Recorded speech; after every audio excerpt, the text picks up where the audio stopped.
Hey, everybody. Thanks for tuning in to the newest episode of ESLA's Icons and Experts. Of course, brought to you in conjunction with my friends over at the Extended Stay Lodging Association. Make sure you connect with them over at ESLA.org, ESLA.org.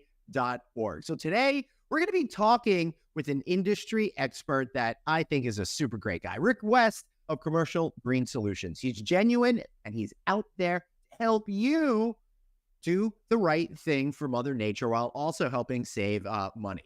I do want to say today's show is brought to you by our friends over at Red Roof Franchising. They're known for their genuine relationships, real results, and of course, their hometown studios product, which firmly fits in the extended stay market. They've got conversion opportunities and new build opportunities out there.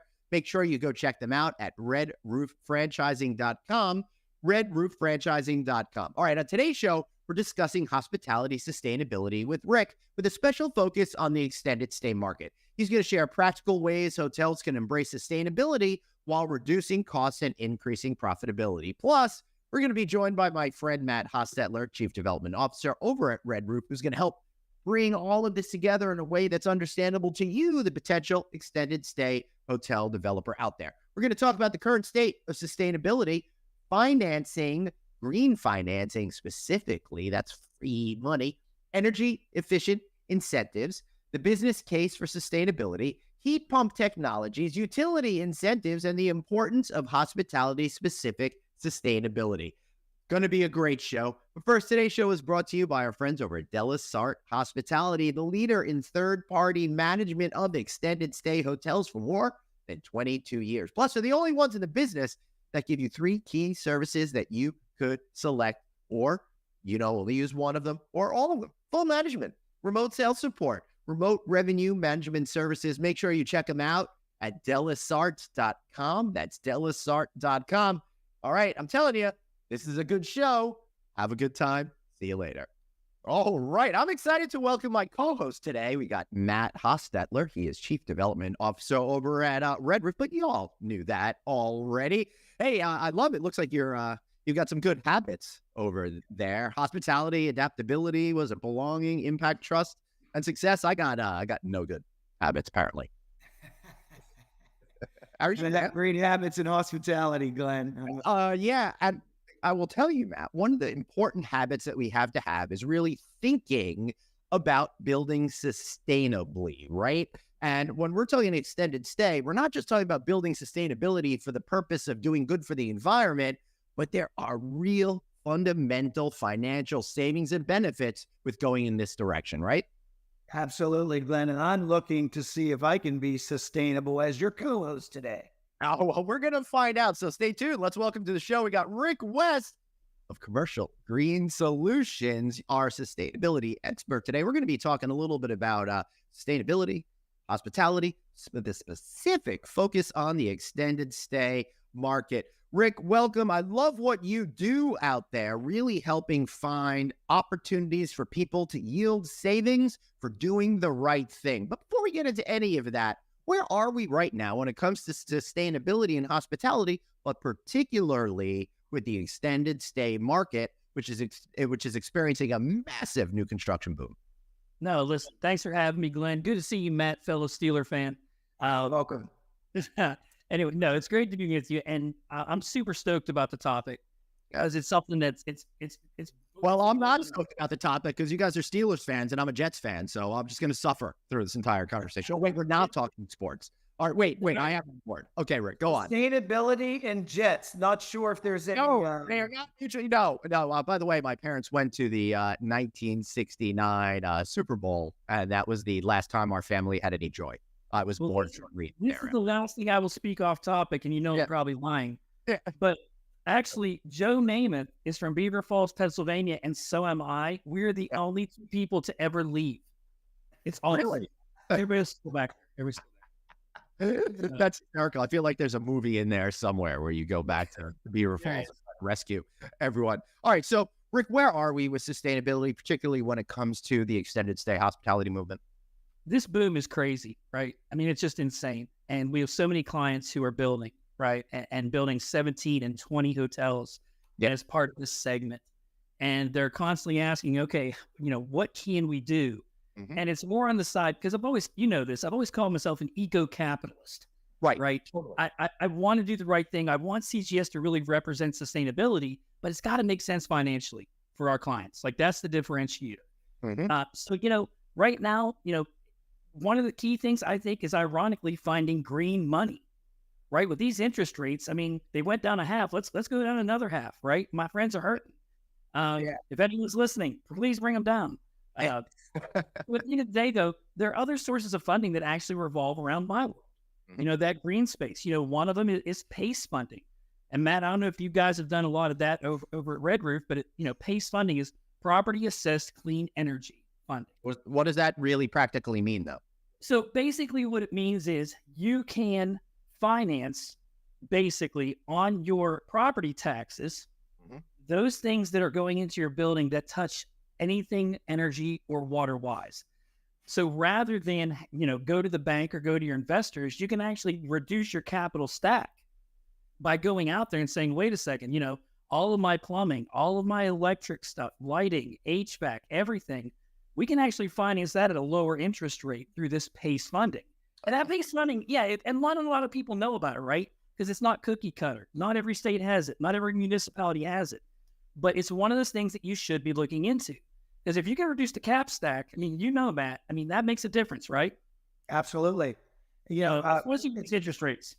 Big discussion. Actually, interestingly enough, got a call today at 1:00 with a C-PACE lender, bridge loans, all sorts of things to help us in our new construction program, which, as you guys know, we have the hometown studios, obviously. So there's a lot of those things we look at. And Rick's actually done business with our company on the Red Roof side. So we're very confident in his ability as well. So look forward to hearing more about it. But that's, right? Like, at the end of the day, we have to find more money, and if we can do it for those things. And again, it takes a huge chunk off when you start thinking about not just your cost of the goods, not just the toilets and the water fixtures and the lighting package and the HVAC package, but for the labor that goes into it. Like, that's how much we can reduce this thing if we're smart. And so, we've helped clients do this that if they wouldn't have done this, would have had trouble getting that financing. So it makes it there. So that's one thing. Glenn, I'd say on the green money side, if you're not doing 179Ds these days, you're crazy. And two things. I want to ask you what that is, but this is so important because it's hard to get enough change out of your couch cushion these days, since we're all using debit cards and stuff like that. So you really got to have a different thing. So what is? Sounds to me like Rick may have named this because it's too much like I-79. Which is right there. Actually, I'm in Pittsburgh now. That you're so on point always, Matt. Now, the 179D is the energy efficiency commercial building deduction. So you can tell that it has to do something with the government because it's named so poorly. Well, it's better than what normally the government does when passing bills, naming it the exact opposite of what they have to do. No penalty on this one. So that being said, like, basically when the Inflation Reduction Act came out, they put this act on steroids. So basically, this is all about an accelerated deduction of everything that's going into your new build or renovation, actually, too. That's going to touch electricity, building envelope, or your HVAC, right? Which is still electricity, but could be natural gas. So you can actually, rather than depreciating those items over a longer period of time, you can do immediate depreciation. You guys know the impact of that. Yeah. Inflation Reduction Act on top of that. I know it. Matt knows it, but let's hear from Matt to educate our audience, since this is part of our experts portion of our ESLA podcast. Matt, tell us a little bit about that, please. So I'm sure you're going to ask me to explain the I-79. Yeah, we're going to talk all about I-79, and the traffic on there. But once we're done with that, I want to hear about your thoughts specifically on when you're able to accelerate the depreciation, what that means for potential builders of extended stay hotels. Well, yeah, I mean, when you take a look at any construction cost reduction, any way to get your tax incentives put in place, it really just strengthens the opportunity of the deal. And typically, when you're building an extended stay, most of these folks are building to hold, to ramp, to build a lifelong hotel filled with 80 to 85% occupancy of 7 or more days of business. So the key here is not only to keep your upfront costs low, but to keep your ongoing expenses minimal. So, Rick's on to a real good thing here, and we all should be on to this real good thing here. So he's constantly in the media, social media, talking about green initiatives, and as he should be. And, again, I go back to the fact that our company trusts in his company, and we've done business in the past. So this is real. And the real developers and construction guys out there take advantage of it all in the right ways. Right. So, Rick, what we're really talking about is kind of a twofold deal. Number one, you've got more robust cash flow because you're able to create those appreciations a little bit more. Plus, your expenses are overall lowered by going through one of these programs. Absolutely. And then on top of that, so if you've got those two mechanisms, right, to create, greater cash flow, to your point, Glenn, and to reduce capital stack, which is important. At the end of the day, though, there's still incentives out there from the utilities and the municipalities for buildings. On top of these other, right? Exactly. My joke with my clients is always, I'm not asking you to put grass on your roof or a freaking windmill in your parking lot. Right. There's money out there for building to spec, but it's a matter of knowing who to go to.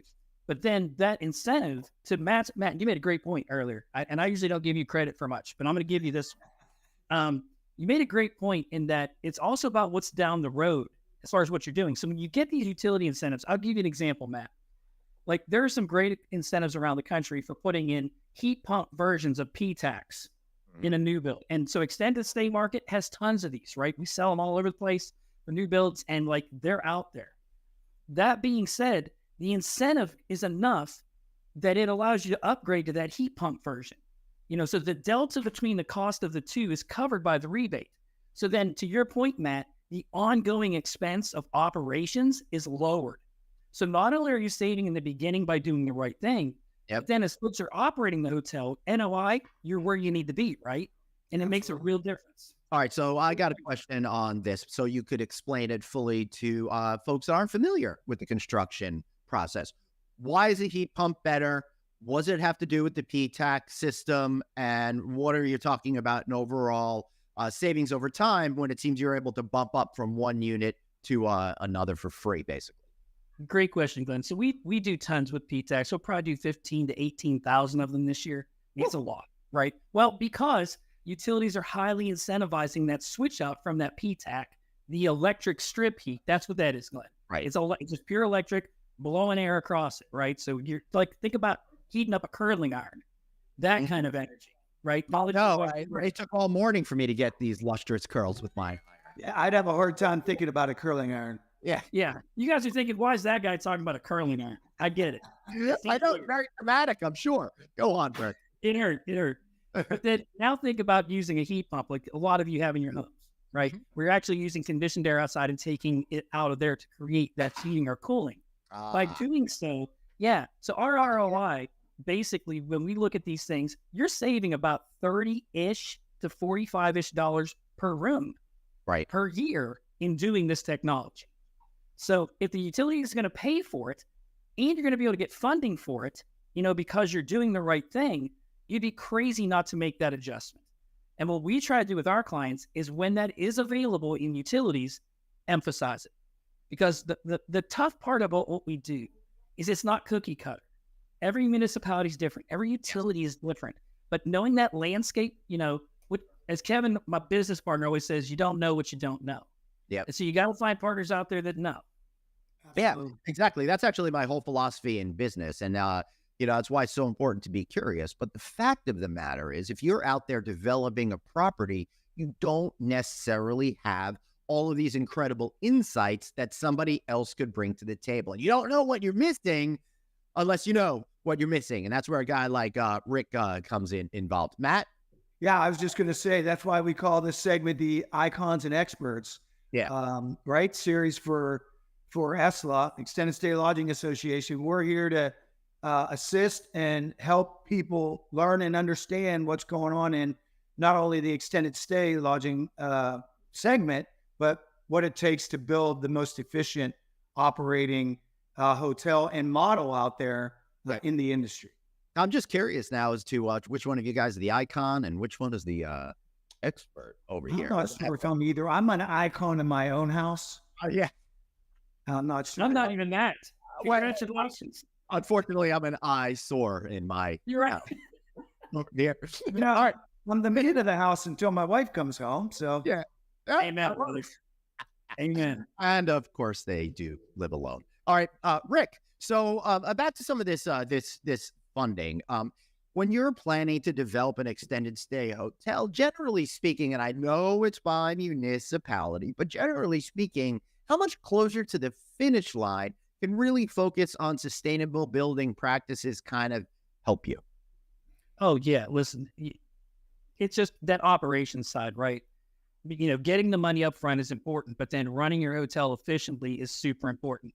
And what's really cool about some of these things is for those folks out there that have just built buildings within the last 1 or 2 years, because you've seen this explosion. It's nuts. A lot of you are my friends. The cool thing is there's look backs on some of this stuff. So folks who have already done this, we just did this for, I guess I shouldn't name them, but a group that's building like 25 of their own brand right now. Right. We've talked to quite a bit, Glenn. Yep. And we were able to go back on one of their properties in Washington State for what they had already done and built and find them about $25,000 of just free cash. Wow. Just here you go. Merry Christmas. Love CGS. Right. Yep. So the sooner you get involved in these programs, the more money there is, because here's a little nuance that I can add as not an expert, but someone who knows something. Basically, they want to believe, the utilities and municipalities, that they can influence your decision to be sustainable. Now, we're all putting in LEDs. I mean, this isn't 1993. We're all putting in LEDs, but they want to believe that their incentive basically is going to make you go LED. And all day long, I'll tell them, that's great. We'll take your money.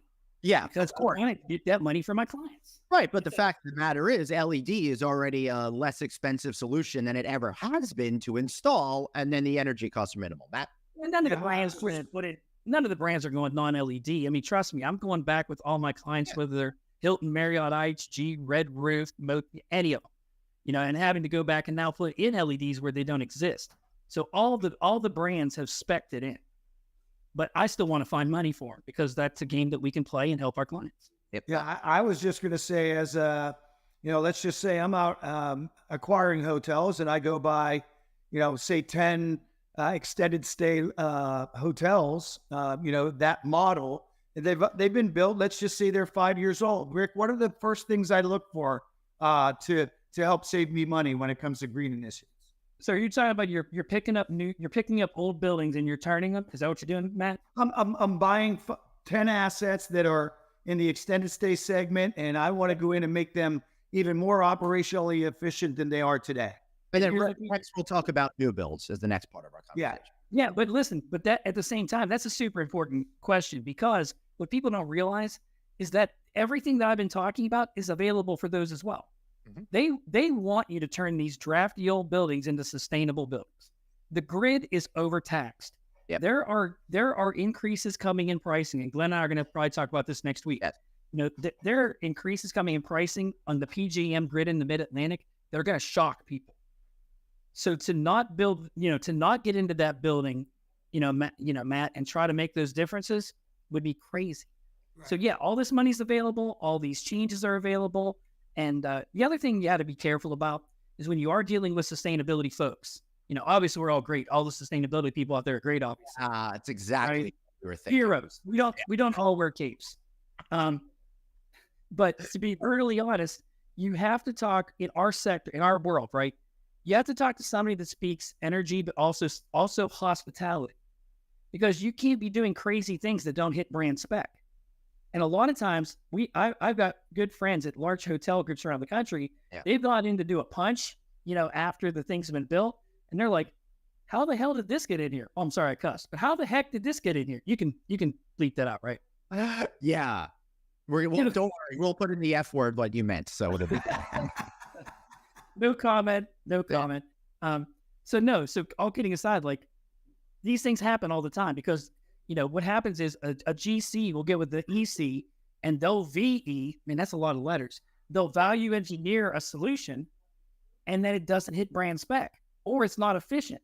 So I think that's why more and more groups are going to purchasing their own stuff. Matt, I know that that's a big thing now with, owner supplied products.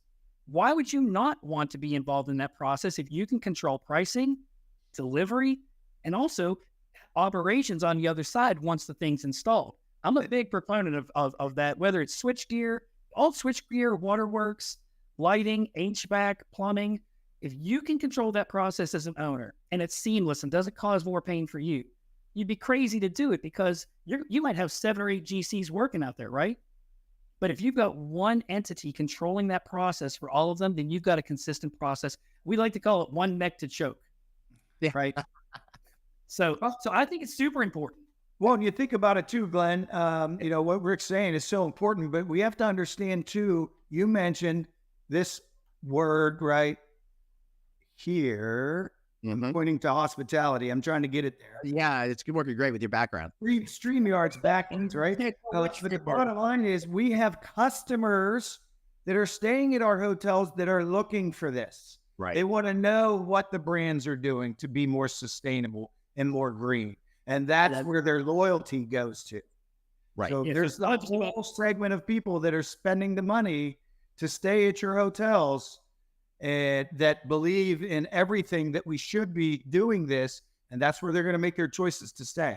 Well, not only that, but Rick, let me just throw this point out. When it comes to meetings and events, it's actually a requirement for most of them. So it's not even a feel nice, makes people feel good. It's a necessity to operate your business property. Rick, please continue. No, that's a great point, Glenn. And I was kind of going to go there because I was going to say that and then add, we're now looking, Matt and Glenn, at like a 2-pronged profitability play. Because now you're looking at bringing in more business because of doing this right thing and doing it smart, like we're talking about. But we're also now talking about saving money as far as like your energy costs and everything else. So again, to not do this is insane. When all of these tools are available to you, I'm just being honest. I hold a lot back, guys. I'm really quiet, and you really do. We talked for a month about how demure you were before this. Episode. And you have to draw me out. Here I am. Yeah. We figured this would be a hard interview. Right. Yeah. Well, so far it seems to be just what we expected. But anyway, Rick, I mean, the fact of the matter is doing the right thing, in my opinion, at this point is irrelevant because fiscally speaking, if you're going to be, if you're going to be a capitalist, you're going to want to make money. And the good news is doing the right thing will actually benefit your pocketbook.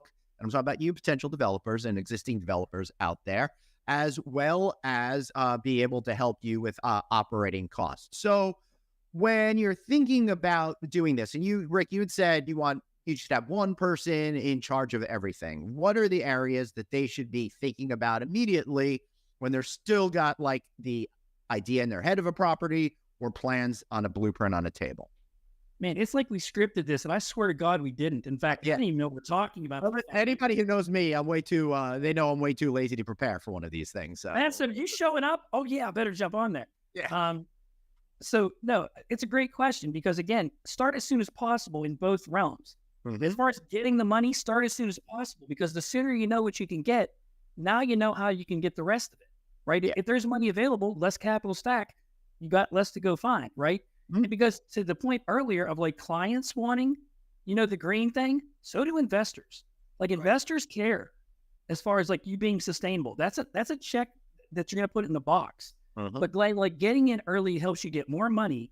But also on the other end of things, you want to, if you're going to do undersupplied, I've learned this. My good friend, I'll quote him. He loves when I quote him because he gets mad actually. Blake Snow at Ferguson. He and I have had this talk forever because they do an amazing job of doing owner supplied stuff, on the plumbing end sometimes, right? And so we do owner supplied stuff on the lighting and HVAC and the thermostat side of things.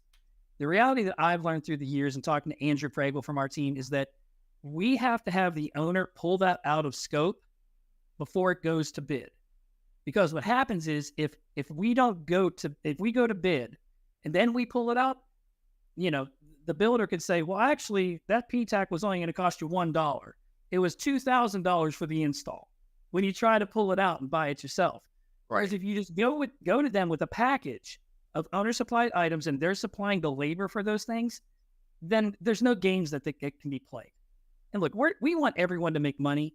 Like we talk about that with our owners all the time and our GC friends and our EC friends, electrical contractors. Like we want everyone to make money, but when things are transparent, then people are allowed to all do well, but no one gets taken advantage of egregiously. I love that. Matt?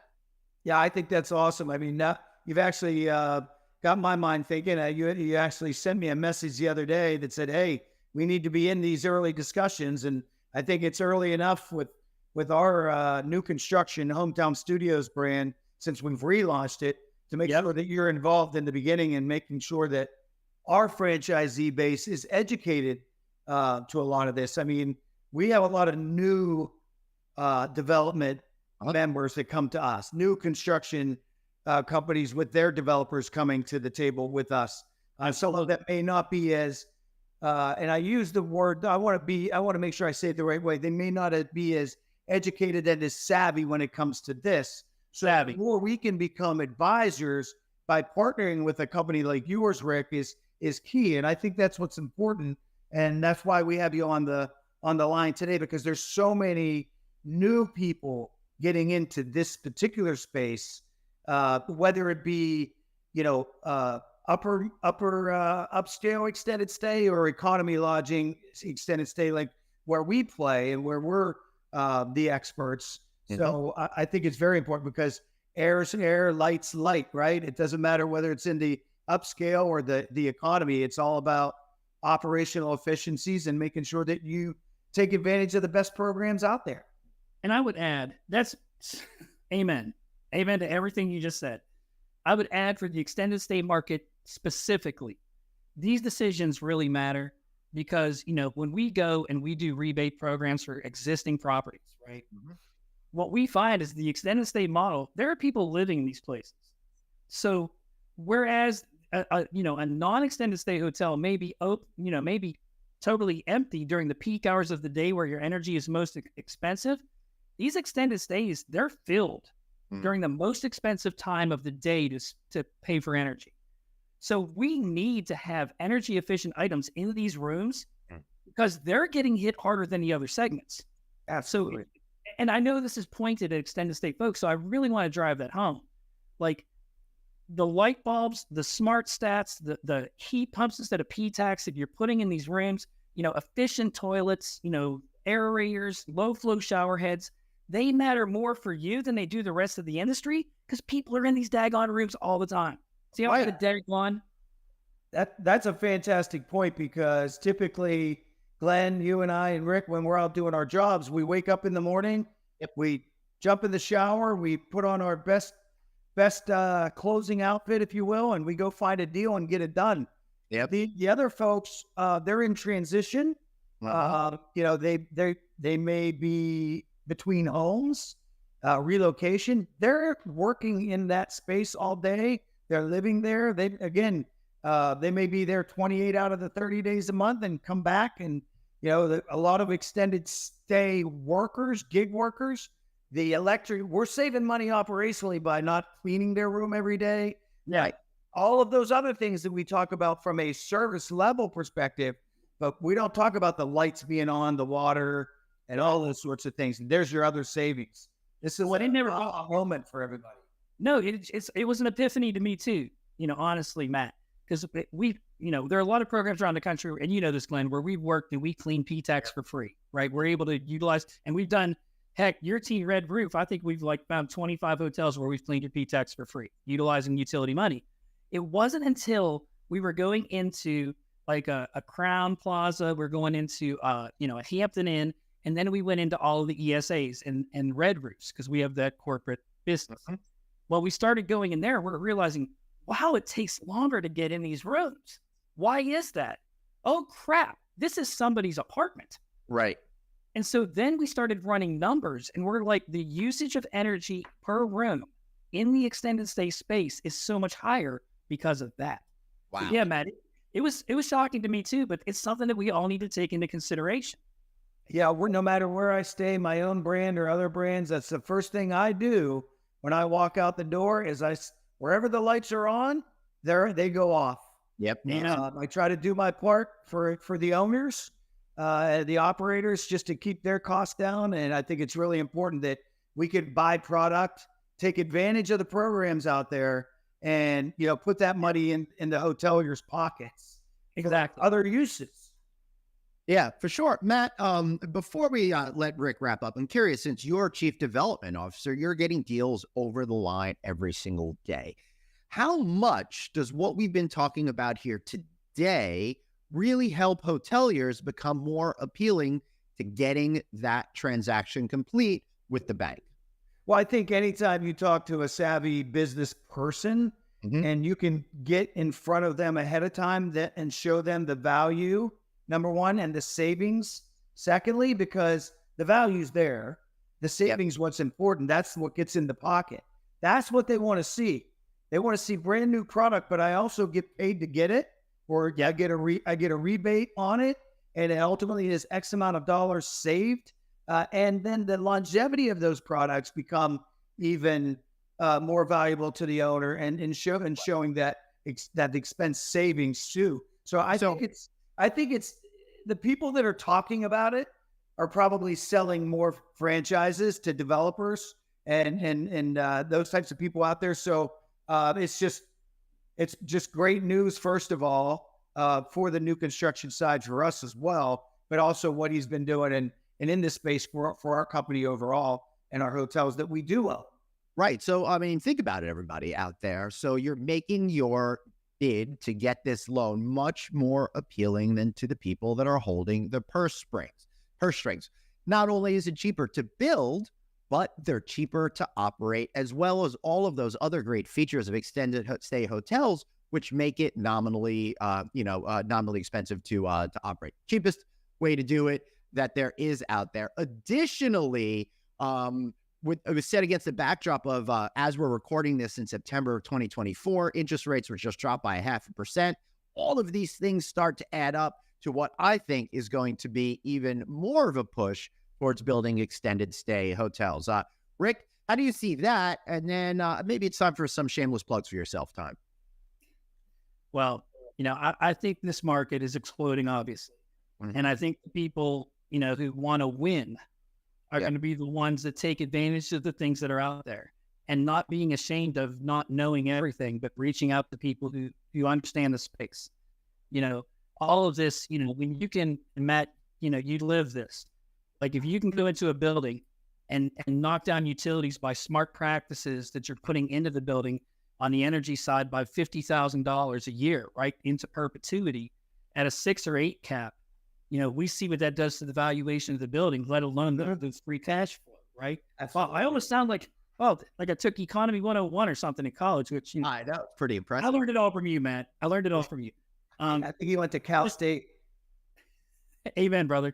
So again, we want to help people. So the shameless plug is this. Yep. Don't be afraid to reach out to us and just ask questions. That doesn't mean you even have to do business with us. We consider ourselves friends of the industry. You know that, Glenn. They do. I can swear by it. Yeah. And that being said, if you reach out, if we don't have the right answers, we can point you to people that do. And again, not to plug again, Glenn, but our reference list. We work with kind of a who's who, if you will, of the industry, but that doesn't mean none of them matters. Working with Red Roof. Exactly.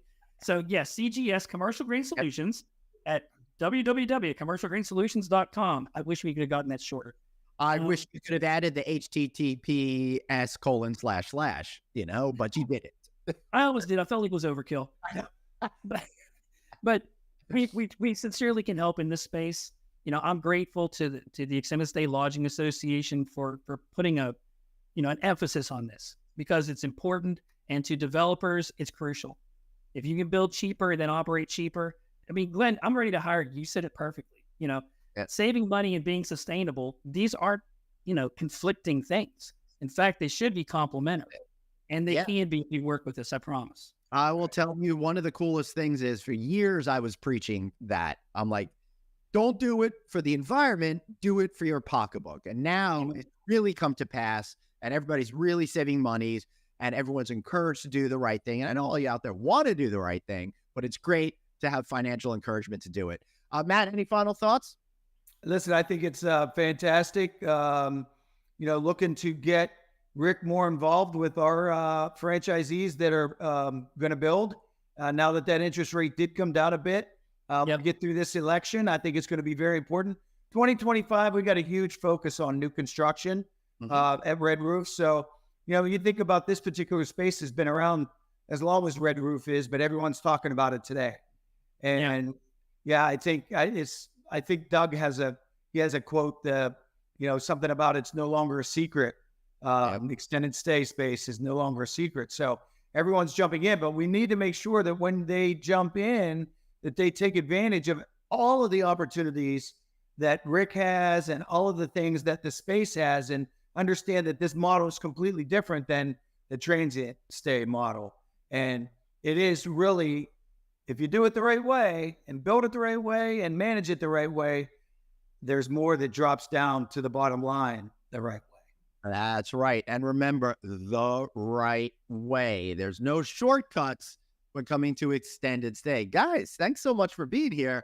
I really appreciate it. And I want to thank all of you for being here today. And just so you know, Matt was referring to Doug Artuzio, the founder of the Extended Stay Lodging Association over there. I want to thank all of you for watching. Remember, doing the right thing is incentivized these days. So just go out there, talk to Rick over at his company, because he is going to be able to help you find those deals, which will make your potential property more viable as a project. The bankers are going to love it. Plus, we got those interest rate drops. More are probably coming after the November presidential election. So there's a lot to be excited about when it comes to extended stay. I want to thank Delasart Hospitality for being one of the sponsors of this podcast, as well as Rick's company, Commercial Green Solutions. Thank you for watching. We'll see you back here next time on another episode of ESLA's Icons and Experts. Have a great day. See y'all later.